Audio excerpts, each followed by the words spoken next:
Vamos falar então sobre esses resultados, conversando agora com Marcos Pestana, diretor executivo da Instituição Fiscal Independente, está aqui com a gente novamente. Mais uma vez, bem-vindo, viu? Obrigada por conversar aqui com a gente nessa tarde de sexta. Boa tarde.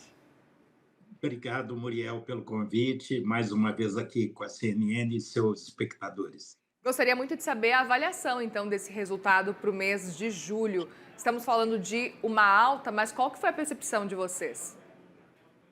Olha, Muriel, não há novidade alguma, isso só confirma a nossa estrutura de gastos e a delicada situação fiscal que o país atravessa.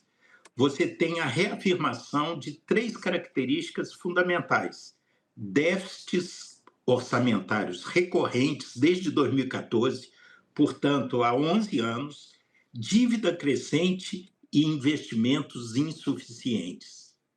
Isso revela a fragilidade da nossa situação fiscal e o resultado de julho do governo central e a apuração que é feita para o governo geral, que leva também em conta municípios e estados, reafirma esse desafio central, que é o principal calcanhar de Aquiles da economia brasileira, que é o desequilíbrio fiscal do setor público. Eu queria até entender na percepção de vocês quais foram os fatores que realmente contribuíram para esse aumento expressivo desse déficit em julho. Primeiro, Muriel, é preciso lembrar que o orçamento de 2025 foi retardado, só foi votado em março, só entrou em vigor em abril, portanto, as despesas foram represadas. Em julho, houve uma concentração absoluta de pagamento de precatórios. Tanto que não dá para comparar 2025 com 24, porque em 24 você teve o pagamento concentrado em fevereiro. O governo central praticamente acumulou, represou todo o pagamento de precatórios e fez um desembolso de cerca de 60 bilhões de reais em despesas oriundas de decisões judiciais, que é um dos maiores itens atualmente do fluxo orçamentário. Então, muito que se explica esse déficit, que é recorde para o mês, você ter uma concentração de pagamento de precatórios. Há uma coisa a registrar também, que os municípios e estados que entravam compensando com uma posição superavitária também estão entrando numa situação de desequilíbrio menos grave que o governo federal. No entanto, o grande fator foi o pagamento de precatórios. Pois é, esse foi um ponto importante. E aí eu até aproveito para perguntar qual que é a perspectiva olhando para esse cenário agora de agosto, do mês de agosto especificamente. Porque o que a gente percebe é que no fim das contas existe às vezes um acréscimo na arrecadação, mas o déficit ele continua existindo. Qual é a projeção da instituição fiscal independente para 2025? Nós teremos um déficit efetivo real de cerca de 62 bilhões de reais. Esse número é que acrescenta na dívida pública, retroalimenta o endividamento público brasileiro. Com os descontos permitidos pela legislação, o déficit para apuração da meta, para verificação do cumprimento ou não da meta fiscal fixada pela IDO e prevista no arcabouço fiscal, você vai ter um déficit ao final de 25 de cerca de 17 bilhões. Então, o governo vai cumprir a meta com uma situação ainda deficitária, o país ainda no vermelho, o governo gastando mais do que tem, em termos efetivos, cerca de 62 bilhões, e isso vai acrescentar na dívida, para um país que, para estabilizar sua relação dívida-PIB, teria que ter uma poupança. Ele devia estar no seu balanço, no seu fluxo orçamentário, no azul, em 2% do PIB. No entanto, nós teremos um déficit ainda em 2025 e que provavelmente se repetirá em 2026, que será um ano ainda cheio de desafios. E eu registro que essa projeção da instituição fiscal independente de um déficit efetivo de 62 bilhões esse ano, já leva em consideração a arrecadação do IOF, que foi pacificada depois de uma divergência entre o Executivo e o Congresso Nacional, foi pacificada pelo Supremo, e a medida provisória que ainda está em avaliação no Congresso, que aumentou diversos tributos. Mesmo considerando, é o que você falou, mesmo considerando o acréscimo de receita, o desequilíbrio ainda permanece, mostrando claramente que o futuro governo, seja quem for o presidente da República, tem um encontro inevitável com uma profunda reforma fiscal. Eu queria até entender um pouco mais sobre essa possibilidade. A gente está com um cenário aí de discussões sobre imposto de renda, isenção, né, de até para quem ganha até R$ 5.000, essa isenção, que a gente sabe que o governo federal apresentou essa proposta justamente para ter uma compensação. Pelo que a gente está entendendo, o Congresso fala que realmente essa compensação vai existir, mas é uma preocupação. E, no fim das contas, essa revisão realmente fiscal parece que ela não vai acontecer. Eu queria até entender o quanto que isso pode complicar o cenário. A gente já recebeu aqui a ministra Simone Tebet e ela falou o quanto preocupa já as contas, principalmente a partir de 2027, mas eu queria entender se talvez esse cenário pode começar a complicar antes, talvez já no fim desse ano, já no ano que vem. Como é que você está acompanhando esse cenário, Pestana?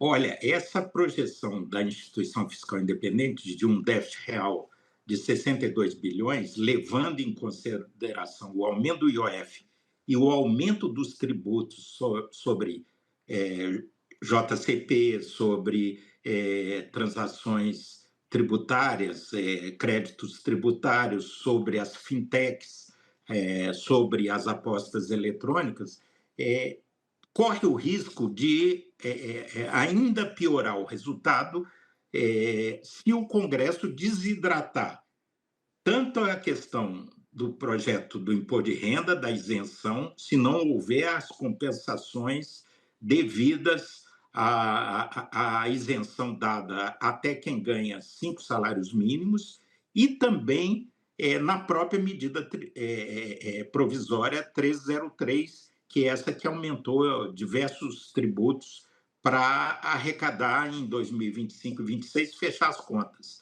Se o Congresso desidratar essas duas medidas, tanto a do imposto de renda quanto a medida provisória que aumentou tributos, você terá um agravamento desse número. Para 27, 26 vai ser um grande desafio, mas nós acreditamos que mesmo a meta crescendo de um 0 a 0 no déficit primário para 0,25 de meta fiscal em 2026, nós acreditamos que com receitas extraordinárias do setor petróleo, dividendos extraordinários estatais, o governo vai cumprir a meta em 26, com os descontos legais dos precatórios e de outras despesas permitidas pela lei. No entanto, em 27, os próprios números da IFE e do próprio governo indicam um estrangulamento orçamentário quase absoluto. Como eu disse, não só nós estamos no vermelho, no negativo, numa posição deficitária, e por isso, e pelos juros altos, temos uma dívida explosivamente crescente, mas ainda mais nós temos o orçamento mais rígido do mundo e o investimento é mais um sintoma da deterioração da nossa situação fiscal. Então, em 27, vai faltar dinheiro para investimento, que já é muito baixo, e para o custeio das políticas públicas não protegidas pelas vinculações e indexações orçamentárias, que é o que está levando ao estrangulamento, porque as despesas obrigatórias têm mecanismos automáticos de reajuste muito acima do crescimento da receita, mesmo com o esforço do governo para aumentar tributos, impostos, como tem sido feito. Foi feito um pacote em 2023 e agora uma medida provisória, um decreto para aumento de impostos. Então, isso revela a necessidade de repensar a estrutura fiscal brasileira, toda a realidade orçamentária, porque o próximo governo, o presidente da República, terá margem de manobra próxima de zero, e isso é impensável. E é interessante você trazer esse ponto, porque você fala sobre esse cenário de margem de manobra de praticamente zero, mas a gente percebe que essa margem de manobra ela está muito próxima do zero há bastante tempo e ainda assim sempre dá-se um jeitinho, alguma coisa acontece. E aí eu queria entender um pouco mais sobre esse cenário, até perguntando com relação ao arcabouço fiscal, que a gente sabe que ele já nasceu com muitas dificuldades e parece que a cada ano que passa ele vai ficando mais antiquado, ele vai praticamente deixando de existir. Eu queria entender essa percepção e justamente olhando para 2027 realmente, se talvez já não seria necessário repensar nisso. E tem duas coisas, Murilo. Você tem o mundo real, a vida como ela é, e tem o mundo institucional das metas abatidas legalmente, que tem descontos.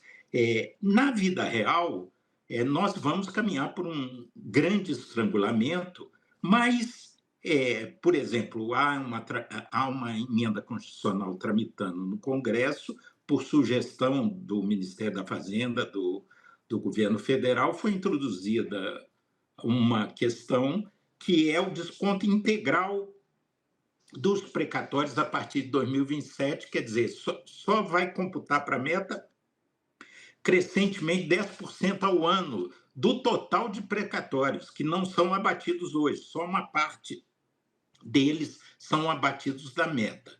No entanto, isso não altera a situação real, que é de compressão absoluta de investimentos, ou seja, num país de dimensão continental como o Brasil, com uma diversidade regional, econômica, cultural, social imensa, que precisa de ferrovias, estradas, projetos de irrigação, moradia, saneamento, soluções energéticas, aporte em ciência e tecnologia, na inovação, tudo isso vai ficar prejudicado e o próprio custeio, porque as despesas obrigatórias estão comprimindo o espaço de liberdade do governo. Isso chegou a tal ponto que a realidade vai se impor.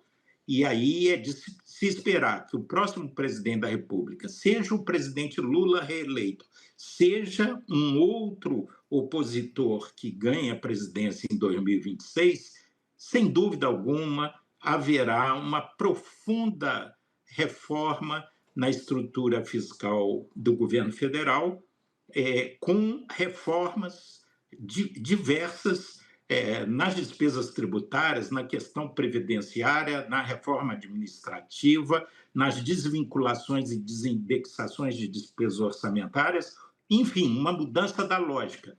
Porque, senão, mesmo com essa medida que está proposta, ainda não foi aprovada pelo Congresso, está no Senado Federal, que é de descontar a totalidade, quase 90% dos precatórios em 2027, ainda assim, a situação, como as metas são crescentes, a situação será cada vez mais apertada.